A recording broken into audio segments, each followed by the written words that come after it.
شروع اللہ کا نام لے کر جو بڑا مہربان نہایت رحم والا ہے۔ الف لام را، یہ اللہ کی کتاب اور قرآن روشن کی آیتیں ہیں۔ کسی وقت کافر لوگ آرزو کریں گے کہ اے کاش وہ مسلمان ہوتے۔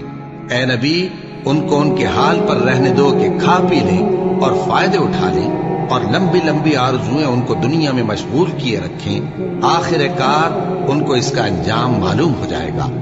اور ہم نے کوئی بستی ہلاک نہیں کی مگر اس کا وقت مقرر لکھا ہوا تھا۔ کوئی امت اپنی مدت مقررہ سے نہ آگے نکل سکتی ہے اور نہ پیچھے رہ سکتی ہے۔ اور کفار کہتے ہیں کہ اے شخص جس پر نصیحت کی کتاب نازل ہوئی ہے، تو دیوانہ ہے۔ اگر تو سچا ہے تو ہمارے پاس فرشتوں کو کیوں نہیں لے آتا؟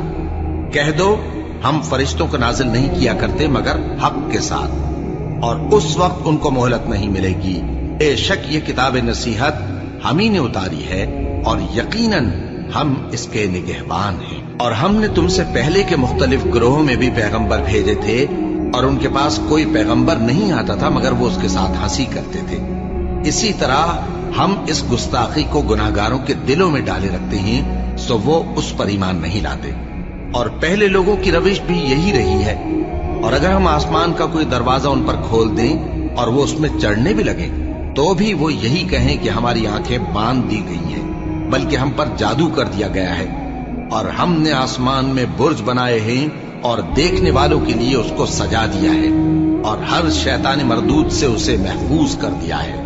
ہاں، اگر کوئی چوری سے سننا چاہے تو ایک روشن انگارہ اس کے پیچھے لپکتا ہے، اور زمین کو ہم نے پھیلایا اور اس میں پہاڑ بنا کر رکھ دیے، اور اس میں ہر ایک چیز اندازے سے اگائی۔ اور ہم نے تمہارے لیے اور ان لوگوں کے لیے جن کو تم روزی نہیں دیتے اس میں معاش کے سامان پیدا کیے، اور ہمارے ہاں ہر چیز کے خزانے ہیں، اور ہم اس کو بمقدار مناسب اتارتے رہتے ہیں۔ اور ہم ہوائیں چلاتے ہیں جو پانی سے بھری ہوئی ہوتی ہیں، سو ہم آسمان سے مے برساتے ہیں، پھر ہم تم کو اس کا پانی پلاتے ہیں، اور تم تو اس کا خزانہ نہیں رکھتے۔ اور یقیناً ہم ہی حیات بخشتے اور ہم ہی موت دیتے ہیں، اور ہم ہی سب کے وارث ہوں گے۔ اور جو لوگ تم میں پہلے گزر چکے ہیں ہم کو معلوم ہے، اور جو پیچھے آنے والے ہیں وہ بھی ہم کو معلوم ہے۔ اور تمہارا پروردگار قیامت کے دن ان سب کو جمع کرے گا، وہ بڑا دانا ہے، خبردار ہے۔ اور ہم نے انسان کو کھنکھناتے سڑے ہوئے گارے سے پیدا کیا ہے، اور جنوں کو اس سے بھی پہلے بے دھوئیں کی آگ سے پیدا کیا تھا۔ اور وہ وقت قابل ذکر ہے جب تمہارے پروردگار نے فرشتوں سے فرمایا تھا کہ میں کھنکھناتے سڑے ہوئے گارے سے بشر بنانے والا ہوں، بس جب میں اس کو درست کر لوں اور اس میں اپنی طرف سے روح پھونک دوں تو اس کے آگے سجدے میں گر پڑنا۔ چنانچہ فرشتے تو سب کے سب سجدے میں گر پڑے مگر شیطان کہ اس نے سجدہ کرنے والوں کے ساتھ ہونے سے انکار کیا۔ فرمایا اے ابلیس، تجھے کیا ہوا کہ تو سجدہ کرنے والوں میں شامل نہ ہوا؟ اس نے کہا میں ایسا نہیں ہوں کہ انسان کو جس کو تو نے کھنکھناتے سڑے ہوئے گارے سے بنایا ہے سجدہ کروں۔ فرمایا یہاں سے نکل جا کہ اب تو مردود ہے اور تجھ پر قیامت کے دن تک لعنت برسے گی۔ اس نے کہا کہ پروردگار مجھے اس دن تک مہلت دے جب لوگ مرنے کے بعد زندہ کیے جائیں گے۔ فرمایا اچھا، سو تجھے مہلت دی جاتی ہے وقت مقرر یعنی قیامت کے دن تک۔ اس نے کہا کہ پروردگار جیسا تو نے مجھے بھٹکا دیا ہے میں بھی زمین میں لوگوں کے لیے گناہوں کو آراستہ کر کے دکھاؤں گا اور سب کو بہکاؤں گا۔ ہاں، ان میں جو تیرے خاص بندے ہیں ان پر میرا قابو چلنا مشکل ہے۔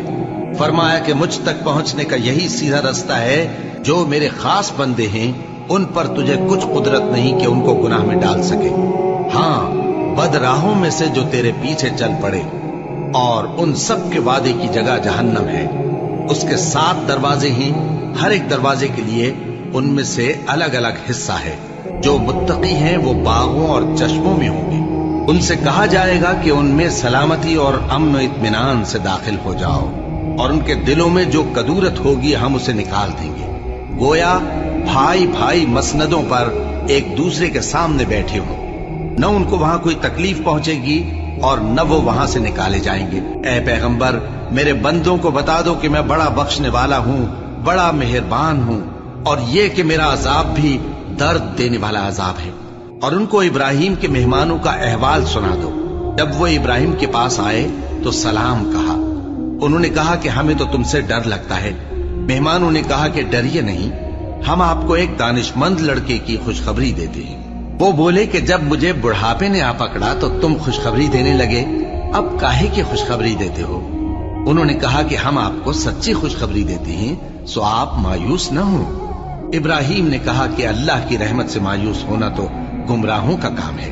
پھر کہنے لگے کہ فرشتوں، تمہارا اصل کام کیا ہے؟ انہوں نے کہا کہ ہم ایک گناہگار قوم کی طرف بھیجے گئے ہیں کہ اس کو عذاب کریں، مگر لوط کے گھر والے کہ ان سب کو ہم بچا لیں گے، البتہ ان کی بیوی کہ اس کے لیے ہم نے ٹھہرا دیا ہے کہ وہ پیچھے رہ جائے گی۔ پھر جب فرشتے لوط کے گھر آئے تو انہوں نے کہا کہ تم تو ناآشنا سے لوگ ہو۔ وہ بولے کہ نہیں، بلکہ ہم آپ کے پاس وہ چیز لے کر آئے ہیں جس میں لوگ شک کرتے تھے، اور ہم آپ کے پاس یقینی بات لے کر آئے ہیں اور ہم سچ کہتے ہیں۔ تو آپ کچھ رات رہے سے اپنے گھر والوں کو لے نکلیں اور خود ان کے پیچھے چلیں، اور آپ میں سے کوئی شخص پیچھے مڑ کر نہ دیکھے، اور جہاں آپ کو حکم ہو وہاں چلے جائیے۔ اور ہم نے لوط کی طرف وہی بھیجی کہ ان لوگوں کی جڑ صبح ہوتے ہوتے کاٹ دی جائے گی، اور اہل شہر لوط کے پاس خوش خوش دوڑے آئے۔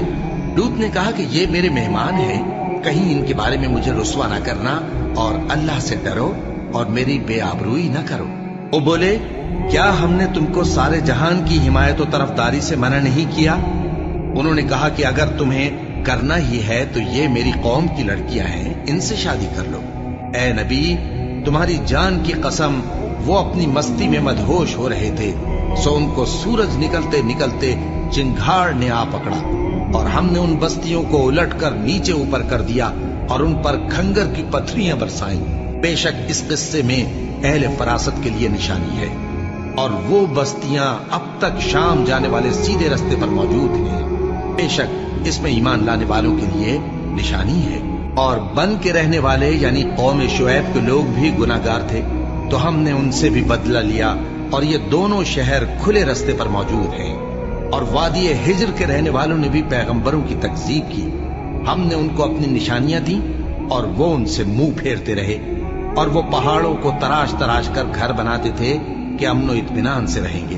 آخر زوردار آواز نے ان کو صبح ہوتے ہوتے آ پکڑا، اور جو کام وہ کرتے تھے وہ ان کے کچھ بھی کام نہ آئے۔ اور ہم نے آسمانوں اور زمین کو اور جو مخلوقات ان میں ہے سب کو تدبیر کے ساتھ پیدا کیا ہے، اور قیامت تو ضرور آ کر رہے گی، تو تم ان لوگوں سے اچھی طرح سے درگزر کرو۔ کچھ شک نہیں کہ تمہارا پروردگار ہی سب کچھ پیدا کرنے والا ہے، جاننے والا ہے۔ اور ہم نے تم کو 7 آیتیں جو نماز میں دہرا کر پڑھی جاتی ہیں، یعنی سورہ الحمد اور عظمت والا کلام عطا فرمایا ہے۔ ہم نے کفار کی کئی جماعتوں کو جن کو فوائد دنیاوی سے نوازا ہے، تم ان کی طرف رغبت سے آنکھ اٹھا کر نہ دیکھنا، اور نہ ان کے حال پر رنج و غم کرنا، اور مومنوں کے ساتھ تواضع سے پیش آنا، اور کہہ دو کہ میں تو علانیہ ڈر سنانے والا ہوں، اور ہم ان کفار پر اسی طرح عذاب نازل کریں گے جس طرح ان لوگوں پر نازل کیا جنہوں نے تقسیم کر دیا، یعنی قرآن کو کچھ ماننے اور کچھ نہ ماننے سے ٹکڑے ٹکڑے کر ڈالا۔ سو تمہارے پروردگار کی قسم، ہم ان سے ضرور پرسش کریں گے ان کاموں کی جو وہ کرتے رہے۔ بس جو حکم تم کو اللہ کی طرف سے ملا ہے وہ لوگوں کو بے دھڑک سنا دو، اور مشرکوں کا ذرا خیال نہ کرو۔ ہم تمہیں ان لوگوں کے شر سے بچانے کے لیے کافی ہیں جو تم سے ہنسی کرتے ہیں، جو اللہ کے ساتھ کوئی اور معبود قرار دیتے ہیں، سو ان قریب ان کو ان باتوں کا انجام معلوم ہو جائے گا۔ اور ہم جانتے ہیں کہ ان کی باتوں سے تمہارا دل تنگ ہوتا ہے، تو تم اپنے پروردگار کی تسبیح کہتے اور اس کی خوبیاں بیان کرتے رہو، اور سجدہ کرنے والوں میں سے ہو جاؤ، اور اپنے پروردگار کی عبادت کیے جاؤ یہاں تک کہ تمہاری موت کا وقت آ جائے۔